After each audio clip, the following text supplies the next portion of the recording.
Le contenu à tout reprendre. Vas-y. Et donc, déjà, bon. merci d'être présent dans des conditions pas forcément extrêmement faciles. Bonjour. Et on va commencer ce rassemblement, ces prises de parole. Pourquoi a-t-il lieu? Pourquoi a-t-il lieu 8 jours après un rassemblement où on était 70 dans le 18e arrondissement à chaque moment d'une grosse heure, ce qui veut dire qu'en fait, on a été 130 personnes à participer à un rassemblement autour des élus du 18e et de Yann Brossat pour protéger Madame Sec. Madame Sec, comme Thomas, qui est ici présent, a un problème assez dramatique et parfaitement scandaleux. C'est que d'un côté, elle a été présente dans un logement depuis très longtemps. Avec sa mère, en fait, elles sont les deux seuls locataires que son propriétaire n'a jamais connus. Il a acheté en 97, et depuis 97, c'est eux qui ont payé les loyers, qui ont remboursé la totalité, on le sait maintenant, parce qu'on a tout vérifié, du prêt immobilier sur 10 ans. Leur loyer était supérieur en 10 ans au remboursement. Le logement a été acheté 1140 € le mètre à un proxénète dans le 18e arrondissement, et le congé-vente a été donné à 6400 € le mètre. Alors, 20 ans après. Mais en 20 ans, la dérive générale des prix immobiliers parisiens, c'est 3,5, pour elle, c'est 6,2. Donc, elle se débrouille bien, hein. Et cette dame qui expulse Madame Sec, elle n'a pas qu'un seul logement, elle en a, nous en avons repéré toute une série. Alors, elle a 5 SCI. C'est très difficile d'avoir toutes les propriétés en temps réel.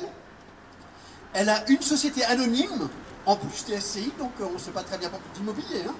Donc elle a 6 sociétés d'immobilier, et son mari, bon, on préfère ne pas en parler parce qu'il semble qu'ils vivent, enfin, ils ont pris des précautions pour la séparation des patrimoines.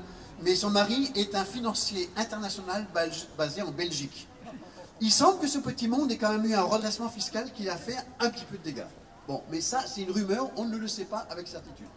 Ce qu'on sait, c'est que Madame Sec a demandé des travaux contre le saturnisme dont son fils, collégien, maintenant, à l'époque, en primaire, était victime. Et qu'elle a gagné un constat d'insalubrité, de saturnisme, ce qui a abouti à ce que le préfet impose des travaux à la charge du propriétaire. Elle a dit à l'époque, on était en 2007-2008, à Madame Sec, vous avez le bras long, mais moi aussi. Et le préfet, je le connais bien. Donc, vous allez voir, les travaux, je les fais, d'accord, mais vous n'allez pas rester bien longtemps dans ce logement. Vous ne pourrez pas rester dans ce logement. Effectivement, alors il y avait un petit doute sur, comme c'est une SCI, c'est une personne morale, la législation a changé, mais globalement, elle a eu la prudence d'attendre les 6 ans du bail. La première fin de bail disponible, elle s'est dit, cette dame, je ne peux rien lui reprocher. Elle est RMiste, RSA aujourd'hui, hein, mais elle paye la totalité du loyer avec les quelques aides d'APL qu'elle touche. Elle n'a pas un centime de dette. Donc la dame, propriétaire de plus de 30 logements, on l'a découvert depuis, a décidé de mettre un congé-vente en disant, vous achetez à mon prix ou vous partez. On sait trop bien, et Thomas, et tous les arquebusiers ici représentés, je ne sais plus où il est, par Patrice, oui, derrière, arquebusier, hein, tout le monde, dans toute l'économie immobilière de la spéculation dans le 3e, dans le centre de Paris et dans toute l'île de France, sont guidés par la découpe, les congés-ventes. Et on constate que les méthodes, les pratiques, les menaces utilisés par les découpeurs s'étendent à d'autres gens qui ont un patrimoine non négligeable, pas des petits propriétaires, et qui pourtant arrivent à faire croire qu'ils ont une urgence financière. Je vais vous raconter cette histoire d'urgence financière juste après. Je continue l'histoire. Donc, c'est bien un congé représailles qui a eu lieu. Congé-vente imparable en l'état du droit admis par la Cour de cassation en 2013 quand le congé a été donné. Mais le congé a été donné 1 an à l'avance pour impressionner la dame. Et entre les deux, nous avons gagné une loi qui s'appelle la loi Allure, qui est d'application immédiate. Le congé prend fin après la loi Allure. La Cour de cassation a désavoué un certain ministre, Premier ministre, M. Valls, qui a mis en ligne une information erronée sur la non-applicabilité de la loi Allure. Aujourd'hui, tous les juristes s'inclinent à ce que nous avions dit, et ce que le Conseil de Paris avait repris, la loi Allure protège tous les locataires qui reçoivent un congé depuis sa promulgation en mars 2014. Madame Sec devait avoir un jugement conforme à la loi Allure. Elle ne l'a pas eu, pas plus qu'aucun locataire du 18e arrondissement jusqu'à la dernière fois qu'on a fait un décompte précis, c'est-à-dire au printemps 2016. Donc de 2014 à 2016, 100% actuellement des expulsions dans le 18e arrondissement, 95% à Paris, en secteur privé, sont menées par le préfet de police sur la base de jugements qui sont en violation de la loi telle qu'elle a été ratifiée, analysée par la Cour de cassation.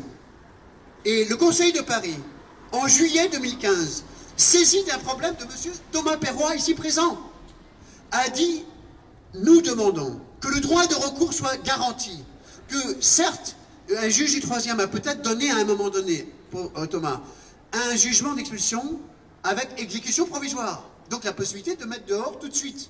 De même, Madame Sec dans le 18e arrondissement avec exécution provisoire. Donc en général, les gens ne font pas appel. Mais Thomas a fait appel. Madame Sec n'avait pas fait appel parce qu'elle ne nous connaissait pas. Sauf qu'elle a fait appel, on a trouvé une faille, elle a fait appel vendredi dernier. Donc Madame Sec, comme Thomas, ne demande pas autre chose que l'application. Waouh. Il y a la banderole qui se détache. Eric Conabiel System, c'est lui qui l'a créé. Où est-il? Eric, réparation d'urgence. Donc le Conseil de Paris a pris position très nettement. Et le préfet de police en séance a lui-même admis de dire ouais, bah oui, c'est vrai qu'il y a un problème. Parce que la Cour de cassation dit voilà ce que le juge doit faire. Il fait une liste de ce que devrait faire un juge. Or, nous, on lui rappelle maintenant, enfin, il n'est plus là, mais il représentait le préfet, qui est toujours le même. Ben, moi, je veux bien le prendre au mot. Il a dit que les jugements d'expulsion à Paris, ben, il prenait en compte d'abord l'analyse de la réalité des motifs, puis de regarder si ce motif était suffisamment grave, sérieux et légitime pour une expulsion. Eh bien, ce serait parfait si c'était vrai. Sauf qu'on n'a jamais vu un jugement. Si, il y en a deux. Mais quasiment pas de jugement. Comme cela. Par exemple, aucun dans le 3e, aucun dans le 4e, aucun dans le 2e, aucun dans le 18e, dans le 20e, dans le 19e. Et donc, le problème, c'est qu'il n'y a aucune raison qu'on continue à tolérer qu'une loi antispéculative dont les marchés parisiens ont absolument besoin d'être l'objet d'une régulation minimale pour que le PLH, le programme local de l'habitat de Paris, puisse s'appliquer. Eh bien, c'est la puissance publique parisienne qui a besoin que les locataires puissent se battre, sinon on ne peut pas gagner la bataille du logement social annoncé par Anne Hidalgo, la rachat des immeubles, la préemption urbaine renforcée pour lutter contre les congés-ventes. Alors certes, elle n'est pas dans tous les immeubles, on pourrait en rediscuter, tout n'est pas parfait dans ce que fait la ville de Paris, mais il y a une volonté. Et cette volonté, elle ne peut pas devenir réalité s'il n'y a pas le combat des locataires organisés comme ils le sont ici, et comme nous continuerons à l'être demain, puisque le Conseil de Paris va se saisir de ce dossier. Et nous voulons que le message soit fort, que le Conseil de Paris réaffirme qu'en juillet 2015, ce qu'il a dit reste vrai. C'est pas juste qu'il ne suffit pas que le tribunal, alors le tribunal du judiciaire, mais il y a quand même une petite nuance, hein, je raconte 3 histoires de jugement parce que c'est important. Pour Thomas, le juge du 3e avait quand même commencé par dire bah, la loi, c'est la loi Allure, non, dégagée, il n'y a rien à voir, elle ne s'applique pas. Donc là, c'était clair qu'il était. Après, pour Gwenaël, qui est arrivé avec juste après la Cour de cassation, il a dit bon, elle s'applique sans doute, donc, comme l'assignation du propriétaire en parlait, je l'applique, mais ça ne change rien. Donc c'était pareil, sauf qu'il a cette fois-ci pas osé faire l'exécution provisoire sur l'expulsion. Ça, c'était quand même la première victoire, c'est qu'il commençait à dire ouais, ben en fait, j'en sais rien, vous avez le droit à l'appel gentiment. Hein. Mais Madame Sec, son juge dit bah, il cite l'article modifié, mais il ne fait rien de ce qui est marqué dans la modification en question. Donc ça pose vraiment le problème, au minimum, d'une circulaire d'application et d'une formation réelle, alors que tout le monde a été bassiné par le fait que l'ANIL nationale n'a pas été en mesure de faire un commentaire de ce texte, puisque pendant 18 mois, il disait, mais écoutez, le ministère ne veut pas trancher de savoir si ça s'applique ou pas, comment voulez-vous qu'on fasse un commentaire? Alors, ça commence à bien faire, parce qu'en attendant, ce sont des familles qui sont dehors. Il y a Thomas qui risque d'être dehors la semaine prochaine, il y a Madame Sec qui a failli être dehors mardi dernier, pardon, excusez-moi.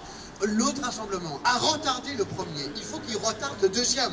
Mais le but du jeu, c'est d'avoir une rencontre, un groupe de travail, une cellule de crise pour faire en sorte que le préfet de police constate les violations du droit et qu'il constate qu'il doit assumer la responsabilité de la faute de l'État dans la désinformation judiciaire organisée sur servicepublic.fr entre mars 2014 et le courant de l'année dernière. Ça, c'est la première chose. Mais l'autre chose, c'est que non seulement ces jugements ne tiennent pas la route, en plus, les personnes menacées d'expulsion, on vient de parler de ton jugement, Gwenaël, merci de nous rejoindre, mais tiens, hop, je peux te tendre une pancarte pour que... Donnez une pancarte à Gwenaël. Toutes ces personnes, Thomas, Madame Sec et tous les autres, quand un jugement a prononcé une expulsion et que le préfet est saisi d'une demande d'expulsion, parallèlement, il demande le DALO. Alors il y a quelquefois des difficultés parce qu'on se débrouille actuellement. La préfecture de Paris réussit à faire chuter de presque 50% d'acceptation de DALO. On est tombé à peine 25%. C'est quand même pas rien. Ça veut dire que de plus en plus, il y a des gens qui ont droit au DALO et qui n'obtiennent pas le DALO. Hein. Mais là, c'est pire. C'est qu'il y a des gens qui ont droit au DALO et malgré tout, le préfet de police continue à expulser. Il a déjà dit en Conseil de Paris qu'il y avait des cas où il estimait avoir droit à une exception. Ah, Manuel. Il a déjà dit qu'il y avait des cas où il avait le droit à une exception, mais là, l'exception est devenue... viens nous rejoindre. L'exception... La pluie a un peu lessivé nos troupes. L'exception, elle consistait d'abord à dire qu'il y avait des gens qui avaient des récidives de dette. Alors, on ne sait pas très bien ce que ça veut dire, mais la récidive de chômage, ça existe aussi. Et donc, on ne comprend pas très bien de quoi il peut s'agir. Pourquoi on reprocherait à quelqu'un qui aurait eu des dettes successives dans le temps de ne pas avoir le droit à la protection de base, le socle républicain de protection, qui est le DALO. Et qui est inconditionnel une fois que la responsabilité de l'État a été engagée par une commission fixée comme indépendante dans la loi. Le préfet ne peut en aucun cas lui-même se dédire de l'engagement de sa propre responsabilité par un tiers fixé par la loi. C'est hors la loi. Or, on sait très bien que la caducité de DALO, qui vient d'être prononcée pour Thomas, qui n'en a jamais rien su, il découvre à un moment donné que le commissaire convoque pour remise des clés, et quand on téléphone, on réalise, ah ben oui, il n'y a plus de DALO. Aucune information, aucun droit de recours. Et de quoi s'agit-il? On reprendra. Mais est-ce normal de traiter les menacés d'expulsion comme du bétail simplement parce qu'il y a un débat sur le droit? Non. Il faut la dignité de dire les choses, d'exposer les motifs et d'avoir un recours. Ce recours, c'est la COMED. Ce que la commission de médiation DALO fait, elle seule peut défaire. Le préfet n'a aucune autorité pour des caducités de DALO. C'est la théorie du ministère depuis des années, mais la réalité, c'est que personne n'ose dire à la préfecture d'Île-de-France et à partout ailleurs que le DALO est un droit qui doit être respecté réellement comme un droit. C'est inscrit, oui, mais ça gêne tellement qu'on diminue les statistiques artificiellement, qu'on dégonfle les choses, et je vous rappelle simplement cet enjeu monstrueux, c'est qu'à un moment donné, tout d'un coup, la doctrine a changé. Si on change de logement, il y a une radiation automatique du DALO. Automatique? Ou de quel droit? Et qui est informé? Qui a un droit de recours? La plupart des gens n'en savent rien, le découvrent au moment où on les met dehors. Donc le DALO devrait être ce socle de protection. Ben, il ne l'est plus. Et dans les deux cas qu'on a là aujourd'hui, dans les deux cas, le préfet de police assume que l'exception au DALO est un nouveau concept absolument invraisemblable qu'il nous sort. C'est la situation personnelle et financière grave de la propriétaire qui justifierait que le DALO disparaisse. Et là, il y a au moins 3 commentaires à faire. Premièrement, le préfet, et c'est pas nous seuls qui le disons, c'est Xavier Emmanuelli, dans la seule rencontre officielle entre le comité de suivi national et le préfet de police, à la suite de la mise en cause très violente qui avait été faite dans le rapport remis en 2012, décembre 2012, à François Hollande. Le préfet de police a dit qu'il voulait porter plainte pour diffamation. François Hollande lui a dit non, ça n'existe pas. Vous n'avez pas le droit de porter plainte contre Xavier Emmanuelli et le comité de suivi, parce que tout ce qui est dans le rapport est exact. Par contre, vous vous rencontrez. Une seule rencontre n'a jamais eu lieu, contrairement à la désinformation qui est faite en Conseil de Paris. Et le propos de Bernard Lacharme et de Xavier Emmanuelli a été très précis, très clair. Si vous savez quelque chose qui consiste en une mauvaise foi d'un prioritaire DALO, vous le soumettez à la COMED, vous n'avez aucun droit d'appréciation du bien fondé. Mais là, c'est pire, c'est que j'ai même pas le comportement de cette personne. Madame Sec, hospitalisé aujourd'hui, mais qui nous salue, que j'ai eu ce matin. Son cousin est en train d'arriver et il devrait être avec nous, sauf si je ne l'ai pas reconnu, mais je ne le vois pas à la seconde, où ça veut dire que probablement il s'est un peu perdu, et que mon téléphone mouillé, ben, ça fait une demi-heure que je ne peux pas téléphoner pour accorder les machins. Hein. Donc, monsieur... Ah, tout à l'heure. On est occupé, mais on va se parler, hein, tout à l'heure. Alors, ce qui est important, c'est que Madame Sec est à jour de ses loyers, bien que RMiste, expulsé parce qu'un congé-vente, et que le préfet de police a été bassiné sans arrêt par les propriétaires qui demandent une indemnisation, évidemment. Donc il y a un contentieux derrière de l'indemnisation qui représente quelques millions d'euros lourds, plus que le budget réel. Et vous savez que pendant des années, enfin vous savez ou pas, pendant des années, le préfet de police, pour la paix sociale parisienne, avait un droit de dépassement de l'enveloppe budgétaire. Comme ça a été publié et que la Cour de compte l'a épinglé, c'est plus le cas. Ben voilà, et actuellement on est dans une bataille rangée. Et la réalité là, c'est que on nous prétend que cette dame ne pourrait pas rembourser ses emprunts. C'est ce qui est écrit noir sur blanc dans une lettre au maire du 18e. Nous avons, nous la preuve, on l'amène, que le prêt il est remboursé depuis 10 ans. De qui se fout-on? J'imagine que c'est une incompétence du préfet de police. Je veux bien croire à sa bonne foi. Il faut qu'il rectifie le tir, qu'il arrête d'indemniser cette dame et qu'il reconnaisse le droit imprescriptible de Madame Sec à rester sur place jusqu'à ce qu'elle soit relogée. Par ailleurs, cette dame qui prétendrait avoir des problèmes de trésorerie pour rembourser un prêt, il se pourrait que ce ne soit pas un prêt d'acquisition, il se pourrait, comme je vous l'ai dit, il y a une rumeur qui court d'un redressement fiscal avec des tromperies sur la Belgique, et si elle a tout gagé son redressement fiscal sur le logement de Madame Sec, je comprends qu'éventuellement ça puisse atteindre une certaine valeur. Mais je rappelle qu'il a été acheté 1145 euros le mètre et qu'il est revendu 6000. Donc, a priori, elle a une bonne marge et que la totalité du prêt bancaire d'acquisition, qui dépassait la valeur du logement, parce qu'il y avait des travaux à payer en plus, est 100% payé par les loyers du locataire. Donc, tout la plus-value est du bénéfice pur. Elle a à se plaindre dans la vie, je ne sais pas si tout le monde en sera d'accord. Mais la réalité, c'est que par ailleurs, on a trouvé et envoyé au préfet de police la preuve fiscale de l'appartenance de 30 logements à cette dame. Dans ces 30 logements, il y avait des logements vacants.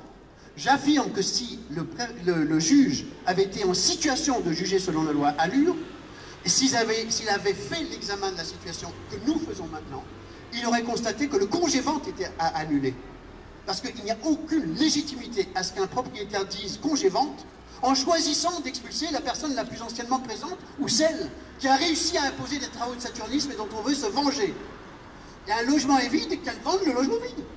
Si elle a des problèmes de trésorerie. Il n'y a donc pas de motif sérieux et légitime. Nous avons fait appel de cette décision, bien qu'elle soit un peu vieille. L'appel est interjeté. Nous exigeons le respect du vœu de 2015 voté à l'occasion de la présentation par Pierre Edenbaum, on salue avec Gauthier ici présent, du vœu demandant à ce que tous les locataires aient droit de recours contre les violations de la loi Allure. Thomas a fait appel, il doit être protégé, il est menacé, on lui demande la remise des clés avant-hier et il risque d'être expulsé en courant de cette semaine. Madame Sec était déjà menacée depuis le 1er septembre, elle est encore dans les lieux, mais on doit la protéger.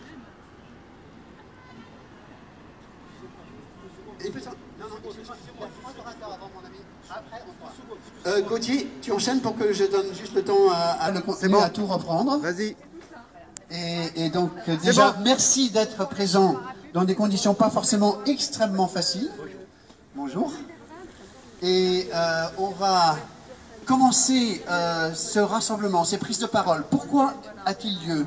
Pourquoi a-t-il lieu 8 jours après un rassemblement où on était 70 dans le 18e arrondissement à chaque moment d'une grosse heure, ce qui veut dire qu'en fait, on a été 130 personnes à participer à un rassemblement autour des élus du 18e et de Yann Brossat pour protéger Madame Sec. Madame Sec, comme Thomas, qui est ici présent, a un problème assez dramatique et parfaitement scandaleux. C'est que d'un côté, elle a été présente dans un logement depuis très longtemps. Avec sa mère, en fait, elles sont les deux seuls locataires que son propriétaire n'a jamais connus. Il a acheté en 97, et depuis 97, c'est eux qui ont payé les loyers, qui ont remboursé la totalité, on le sait maintenant, parce qu'on a tout vérifié, du prêt immobilier sur 10 ans. Leur loyer était supérieur en 10 ans au remboursement. Le logement a été acheté 1140 € le mètre à un proxénète dans le 18e arrondissement et le congé-vente a été donné à 6400 € le mètre. Alors, 20 ans après. Mais en 20 ans, la dérive générale des prix immobiliers parisiens, c'est 3,5. Pour elle, c'est 6,2. Donc, elle se débrouille bien. Hein. Et cette dame qui expulse Madame Sec, elle n'a pas qu'un seul logement, elle en a, nous en avons repéré toute une série. Alors, elle a 5 SCI.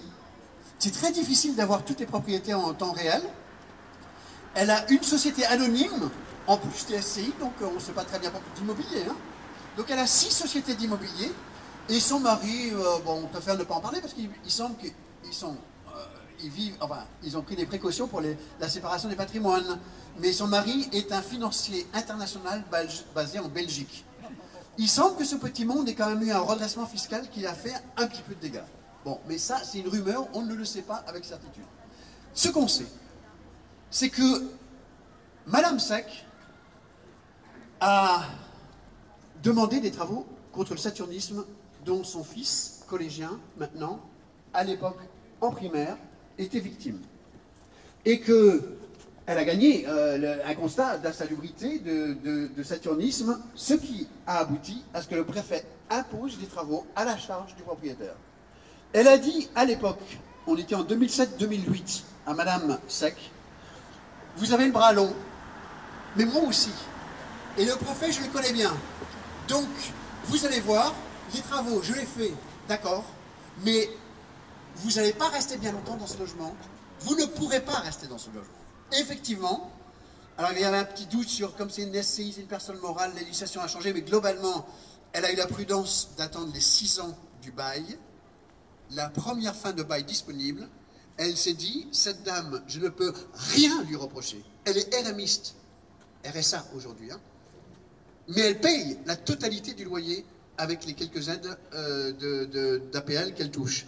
Elle n'a pas un centime de dette. Donc la dame, propriétaire de plus de 30 logements, on l'a découvert depuis, a décidé de mettre un congé-vente en disant, vous achetez à mon prix ou vous partez. On sait trop bien, et Thomas, et tous les arquebusiers ici représentés, je ne sais plus où il est, par Patrice, oui, derrière, arquebusier, hein, tout le monde, dans toute l'économie immobilière de la spéculation dans le 3e, dans le centre de Paris et dans toute l'Île-de-France, sont guidés par la découpe, les congés-ventes. Et on constate que les méthodes, les pratiques, les menaces utilisées par les découpeurs s'étendent à d'autres gens qui ont un patrimoine non négligeable, pas des petits propriétaires, et qui pourtant arrivent à faire croire qu'ils ont une urgence financière. Je vais vous raconter cette histoire d'urgence financière juste après. Je continue l'histoire. Donc, c'est bien un congé représailles qui a eu lieu. Congé-vente imparable en l'état du droit admis par la Cour de cassation en 2013 quand le congé a été donné. Mais le congé a été donné 1 an à l'avance pour impressionner la dame. Et entre les deux, nous avons gagné une loi qui s'appelle la loi Allure, qui est d'application immédiate. Le congé prend fin après la loi Allure. La Cour de cassation a désavoué un certain ministre, Premier ministre, M. Valls, qui a mis en ligne une information erronée sur la non-applicabilité de la loi Allure. Aujourd'hui, tous les juristes s'inclinent à ce que nous avions dit, et ce que le Conseil de Paris avait repris. La loi Allure protège tous les locataires qui reçoivent un congé depuis sa promulgation en mars 2014. Madame Sec devait avoir un jugement conforme à la loi Allure. Elle ne l'a pas eu, pas plus qu'aucun locataire du 18e arrondissement jusqu'à la dernière fois qu'on a fait un décompte précis, c'est-à-dire au printemps 2016. Donc de 2014 à 2016, 100% actuellement des expulsions dans le 18e arrondissement, 95% à Paris, en secteur privé, sont menées par le préfet de police sur la base de jugements qui sont en violation de la loi telle qu'elle a été ratifiée, analysée par la Cour de cassation. Et le Conseil de Paris, en juillet 2015, saisi d'un problème de M. Thomas Perroy, ici présent, a dit « Nous demandons que le droit de recours soit garanti, que certes, un juge du 3e a peut-être donné à un moment donné, pour Thomas, un jugement d'expulsion avec exécution provisoire. Donc la possibilité de mettre dehors tout de suite. De même, Madame Sec dans le 18e arrondissement avec exécution provisoire. Donc en général, les gens ne font pas appel. Mais Thomas a fait appel. Madame Sec n'avait pas fait appel parce qu'elle ne nous connaissait pas. Sauf qu'elle a fait appel, on a trouvé une faille, elle a fait appel vendredi dernier. Donc, Madame Sec, comme Thomas, demande pas autre chose que l'application. Waouh. Il y a la banderole qui se détache. Eric connaît bien le système, c'est lui qui l'a créé. Où est-il? Eric, réparation d'urgence. Donc le Conseil de Paris a pris position très nettement. Et le préfet de police en séance a lui-même admis de dire ouais, bah oui, c'est vrai qu'il y a un problème. Parce que la Cour de cassation dit voilà ce que le juge doit faire. Il fait une liste de ce que devrait faire un juge. Or, nous, on lui rappelle maintenant, enfin, il n'est plus là, mais il représentait le préfet qui est toujours le même.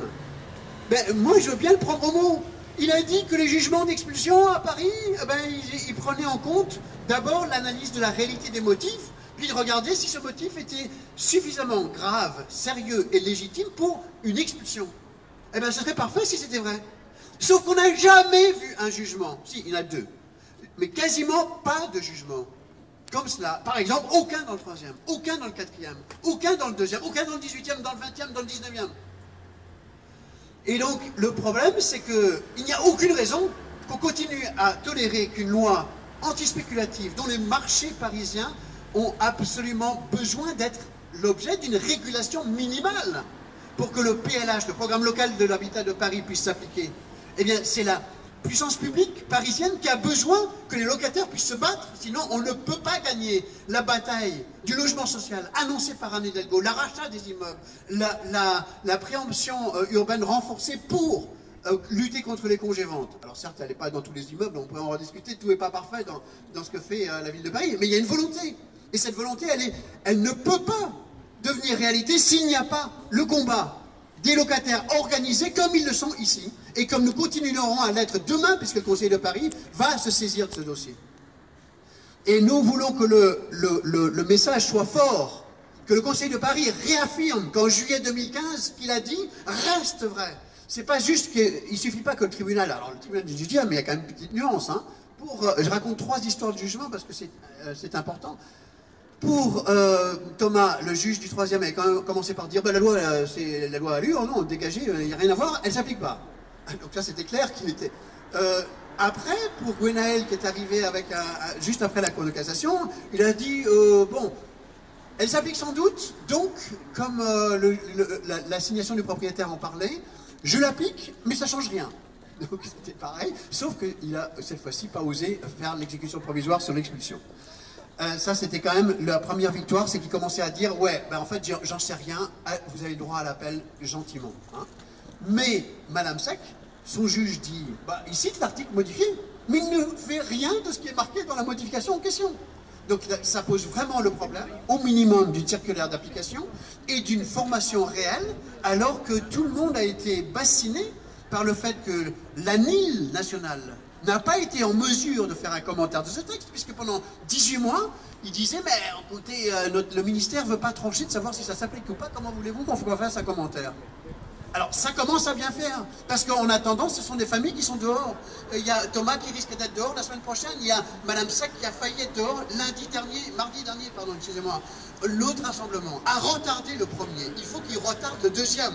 Mais le but du jeu, c'est d'avoir une rencontre, un groupe de travail, une cellule de crise, pour faire en sorte que le préfet de police constate les violations du droit, et qu'il constate qu'il doit assumer la responsabilité de la faute de l'État dans la désinformation judiciaire organisée sur servicepublic.fr entre mars 2014 et le courant de l'année dernière. Ça, c'est la première chose. Mais l'autre chose, c'est que non seulement ces jugements ne tiennent pas la route, en plus, les personnes menacées d'expulsion, on vient de parler de ton jugement, Gwenaël, merci de nous rejoindre, mais tiens, hop, je peux te tendre une pancarte pour que... Donnez une pancarte à Gwenaël. Toutes ces personnes, Thomas, Madame Sec et tous les autres, quand un jugement a prononcé une expulsion et que le préfet est saisi d'une demande d'expulsion, parallèlement, il demande le DALO. Alors il y a quelquefois des difficultés parce qu'on se débrouille actuellement, la préfecture de Paris réussit à faire chuter de presque 50% d'acceptation de DALO, on est tombé à peine 25. C'est quand même pas rien. Ça veut dire que de plus en plus, il y a des gens qui ont droit au DALO et qui n'obtiennent pas le DALO. Hein. Mais là, c'est pire. C'est qu'il y a des gens qui ont droit au DALO et malgré tout, le préfet de police continue à expulser. Il a déjà dit en Conseil de Paris qu'il y avait des cas où il estimait avoir droit à une exception. Ah, Manuel.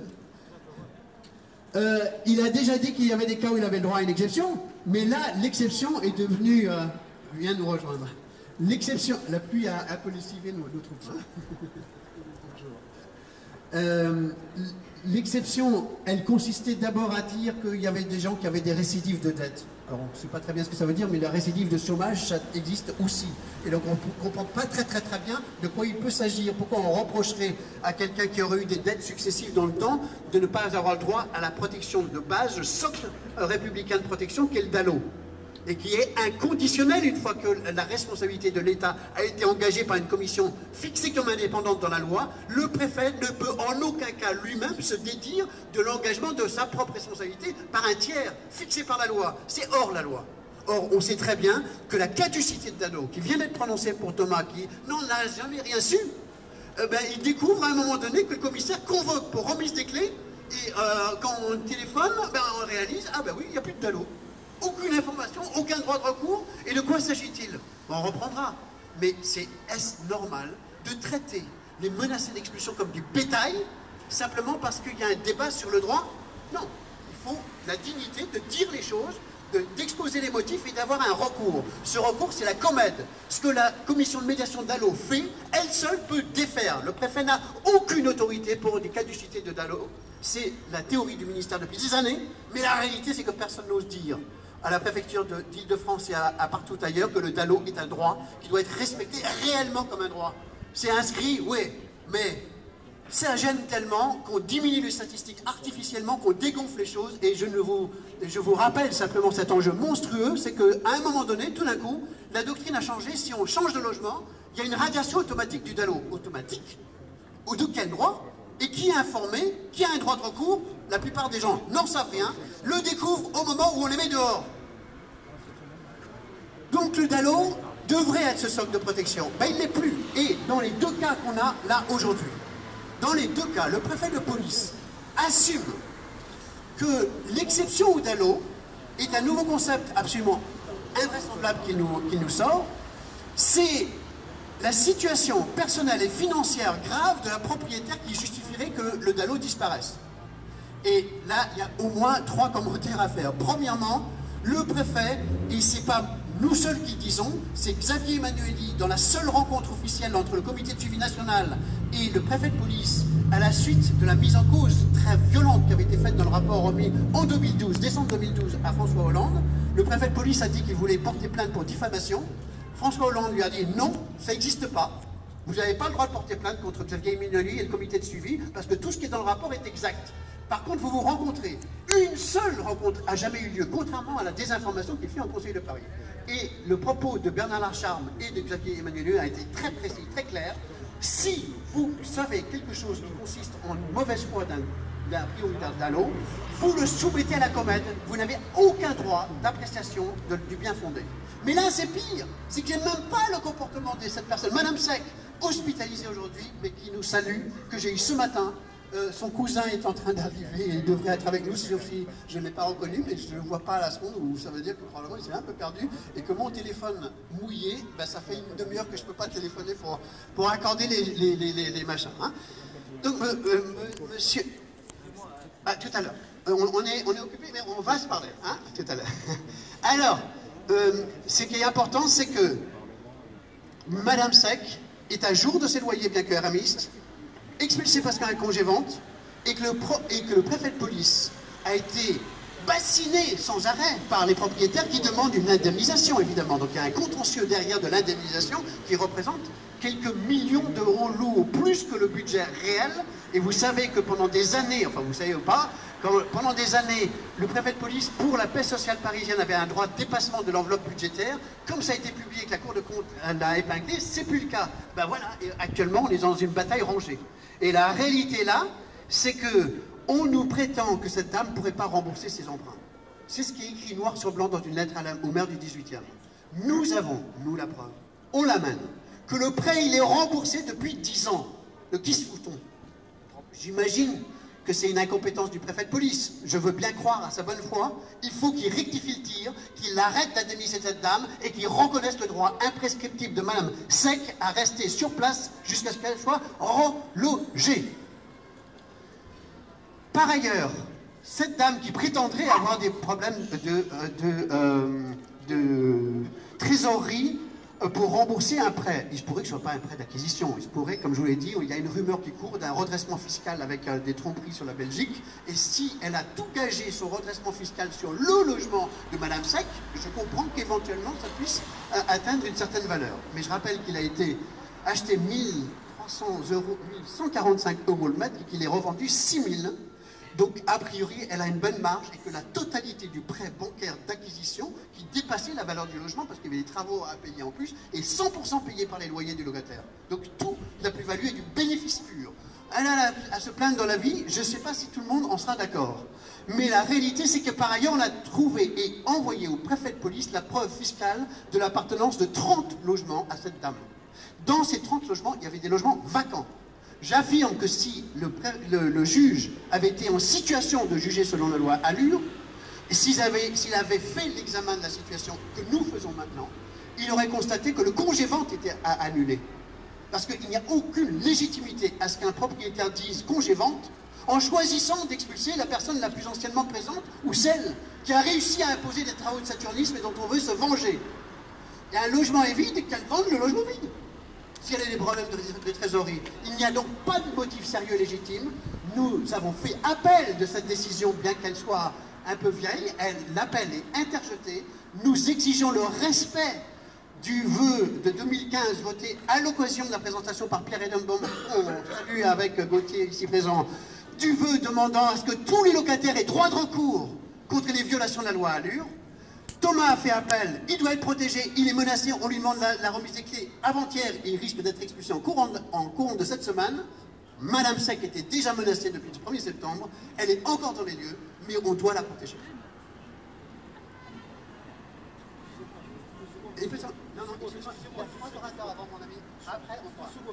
Gauthier, tu enchaînes pour que je donne juste le temps à Manuel de se mettre dedans et tu...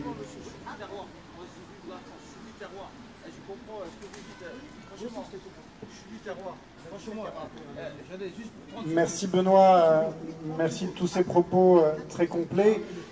Je suis présent avec ma collègue Laurent Sug, adjointe au maire du 3e arrondissement, pour représenter avec moi la mairie du 3e et son maire Pierre Edenbaum.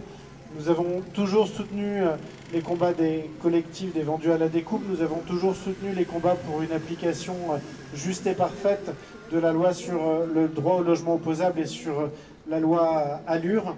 À la fois parce que derrière cela, il y a des situations individuelles, mais il y a aussi une définition de la ville, une définition de la mixité sociale que nous voulons dans nos quartiers, dans nos arrondissements.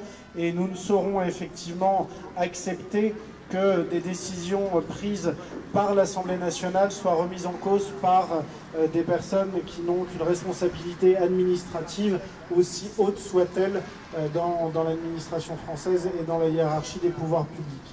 Aussi, nous sommes toujours mobilisés à vos côtés, nous le serons toujours. Benoît Philippi y veille grandement, mais à chaque fois, nous répondons à l'appel pour effectivement que l'application de la loi Dallot soit sans faille, que l'application de la loi Allure soit juste et que du coup, derrière cela, le combat pour le logement soit véritablement gagné pour des arrondissements plus mixtes et pour un logement pour chacun. Merci à tous et à toutes. J'en ai juste 30 secondes. J'ai déjà dit, on va te le donner après secondes. parce qu'on a vraiment des choses sérieuses et il y a des gens qui sont sérieux. Mais tout à l'heure. Tout Tout à l'heure. Manuel, ça t'ennuie pas de... Je te présente quand même parce que tout le monde ne te connaît pas forcément. Manuel Domergue, je crois qu'on dit directeur des études aujourd'hui, mon ami. On dit ça. Et donc un des deux porte-parole, je me semble, de la Fondation Abbé Pierre au plan national. Merci beaucoup, bravo pour ce rassemblement. Je voulais venir pour montrer que la Fondation Abbé Pierre était attentive à ce cas-là comme à beaucoup d'autres. Vous savez, on accueille beaucoup de ménages menacés d'expulsion à l'espace Solidarité Habitat avec nos partenaires du CAL également.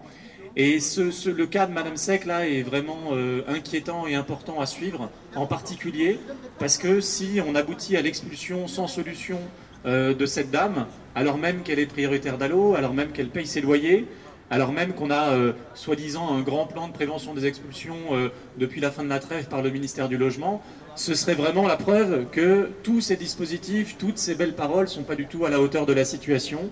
On sait bien qu'il y a toujours ces deux droits qui s'affrontent, le droit des propriétaires à faire ce qu'ils veulent de leur logement et le droit des locataires à être logés dignement. Mais là, dans ce cas-là, et Benoît l'a bien expliqué, on est face à un propriétaire qui n'a pas de difficulté, qui veut faire un congé-vente, donc c'est quand même plutôt un motif de luxe, on va dire. On peut toujours vendre un logement avec quelqu'un dedans, ça c'est sans l'expulser, seulement ça rapporte un petit peu moins d'argent. Donc si elle a vraiment des soucis, elle peut toujours vendre son logement avec un locataire à l'intérieur. Là, elle veut le faire pour augmenter sa plus-value qui, de toute façon, ça a été dit par Benoît, existera.